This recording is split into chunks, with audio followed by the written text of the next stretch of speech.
Pushpanjali Talapatra from Sri Ramakrishna Institute of Science and Technology. Today I am going to give a presentation on how we can conduct virtual lab. The topic over here is microprocessor and microcontroller, which is in the 5th semester of electrical engineering. Now what we have to do is we have to go to the page, main window page, and then we have to click on the Chrome. In the Google page we will write virtual lab for microprocessor. Then we have to press enter. The first link that will come, microprocessor interfacing lab, you have to click on that.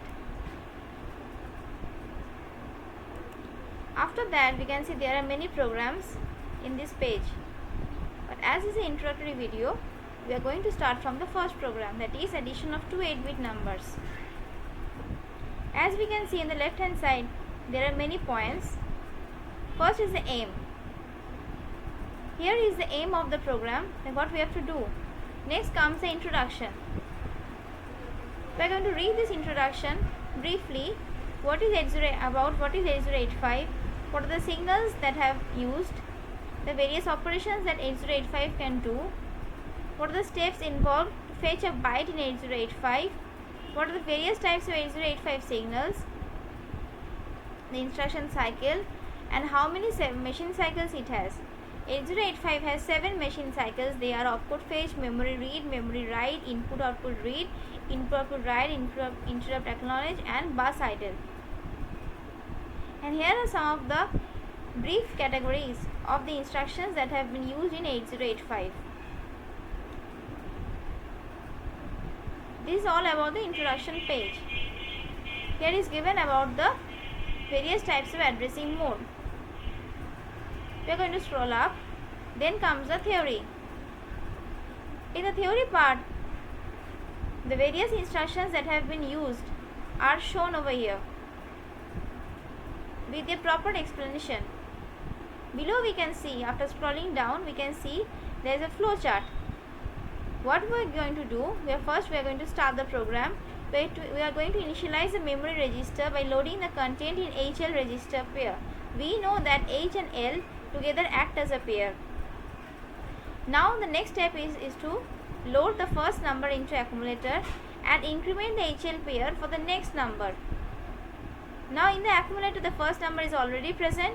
Now for the next number we have by incrementing the HL pair. After that we have to add that accumulator with the M register to get the proper sum for the addition. The next process is increment HL pair for M registration initialization. After that we have to load the accumulator result into the M register location, and in this way we will end the program.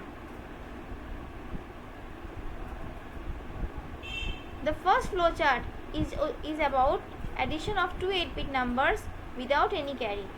But if we have a carry, then we have to follow this flowchart. We can see over here, first we have to start the program. The next step is to, same as before, we have to load the number into the HL pair from the memory to the HL pair. Then we have to exchange. We have to use the XCHG instruction to exchange the HL and DE pair. Now we have to load the second number from the memory to HL pair. Now we have to clear the C register, and then we have to see that the DA, DE plus HL goes to HL directly. Now if the carry flag is 1, that if the result of the operation has an carry, then we have to increment the C register. Otherwise we will again move to the next step. If the result has a carry, then we have to load the C register content to accumulator. After that we have to store the addition result from HL pair to memory address and store the result from the accumulator to the next memory address, and thus we will end our program. See, here we learn how we can do a flowchart for a simple program. Next comes the pre-test. Here are some MCQ questions based on the program. You have to answer these questions so that you can gain knowledge and get a score how much you have understood about this topic. Next comes the procedure. In the procedure part, we can see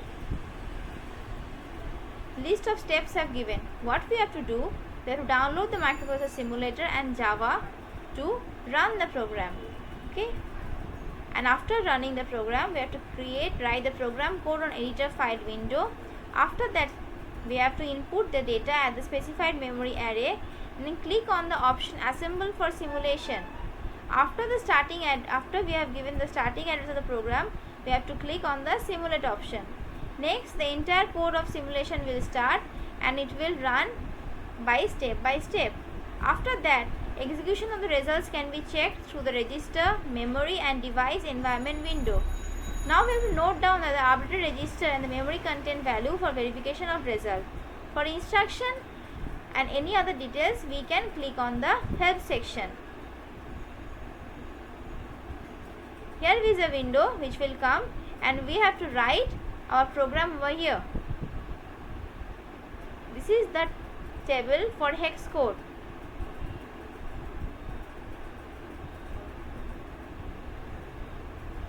Next comes the simulation of code and result. This is the simulation code for the program. As we can see, the program has started by initializing 7000 hex. After that, here you used LXI H 7501. What we are going to do? We are going to understand why it is used. The LXI H is used to get the address of the first number in the HL pair. Next, move A, M. What does it do? It moves the number from the memory location to the accumulator. Next comes the INX H. The function of INX H is to increment the register location. That is, HL points the address 7502. First it was 7501. The next memory location that has been incremented after 7401 is 7502 hex. Next comes the addm instruction. By using this instruction, we are going to add the second number with the first number. Now the addition is over. Now we are going to store the result.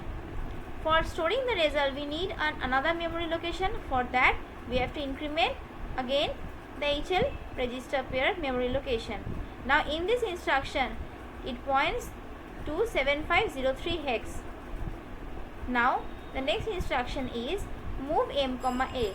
Move M, A means we have the result of our operation in the accumulator, which is denoted by A. Now we will move that result from accumulator to our desired memory location, that is denoted here as M.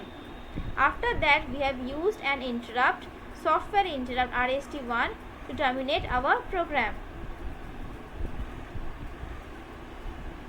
If we use 12 plus 13 as the two numbers, then we will get 25 as the output, which will be shown in 7503 hex.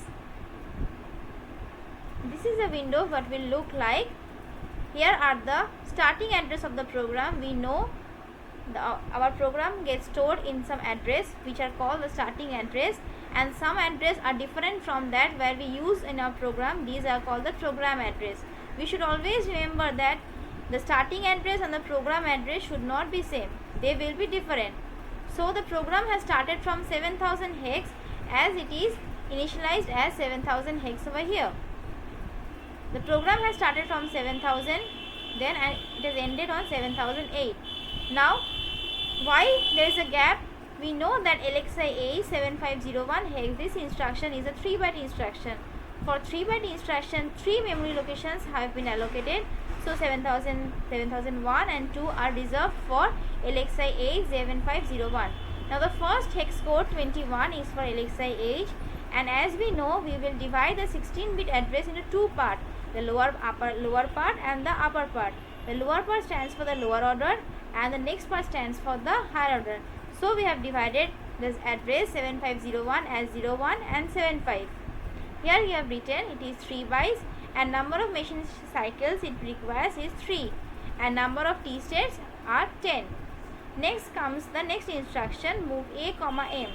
The opcode for move A, M is 7E. This is a 1-byte instruction. So here it is written 1 byte, number of machine cycle are 2 and T state 7. Likewise, we have used all the instructions and our program has ended in 7008 hex. In the right hand side we can see the various operations of the program that are going on. How can this operation affect the interrupt registers, the sim instruction and the rem instruction? It has been shown over here. First we have taken the value, this is the result of 12 plus 13 which is equal to 25. So we have this value in the accumulator. We are going to store this number and then we are going to move this number from the accumulator to our desired memory location, that is 7503 hex. As there are no carry generated, so the result of the flag register here, the carry flag bit is 0. The result does not have an even number of ones, so the parity is 0. There are no auxiliary carry, there are no carry generated from the D3 to D4 bit, so the auxiliary carry flag is also 0.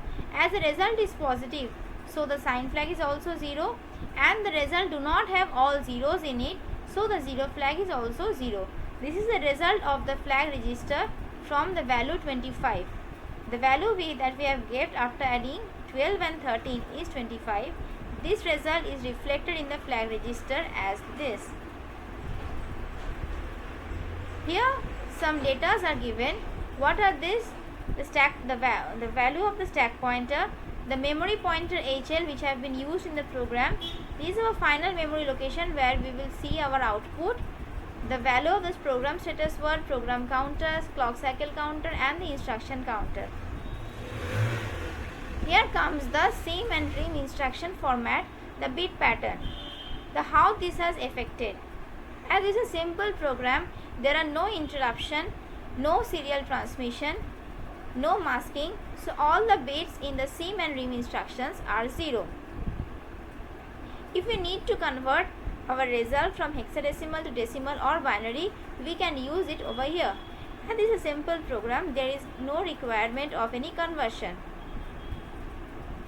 Now we will come to the next part, that is post test. After the post test, what we can do, you can write a program to find the sum of the series of the first 10 numbers, or write a program to add 2 hexadecimal numbers stored in the stack.